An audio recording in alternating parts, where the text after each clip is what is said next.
Welcome to Penrose Learning, where we make understanding easy. You start by preparing the phone. Charge it above 50% and make a quick backup so you don't lose photos or messages.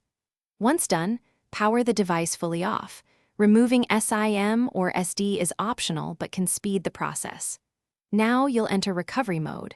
Press and hold volume down and power together for about 10 seconds until the Oppo logo appears. This combo forces the bootloader and opens the recovery menu, where you can perform the factory reset safely. After you're in recovery, use the volume keys to move through menu items and the power button to select. This is why the button combo matters. If a language prompt appears, pick English or your preferred language to make choices clear. Next, highlight Wipe Data or Factory Reset, depending on the Oppo model wording, and press power to enter confirmation. You'll usually see a Confirm option. Use volume to highlight Yes and press power. This clears user data and returns system settings to default. Once the wipe finishes, choose Reboot System Now to restart the phone. You'll see a progress message and then the normal boot animation.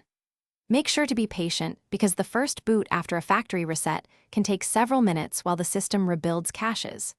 If the phone gets stuck on the logo or recovery reappears, try the recovery steps again or connect to a PC and use Oppo's official repair tool to reinstall firmware. That troubleshooting tip usually fixes boot loops or persistent failures.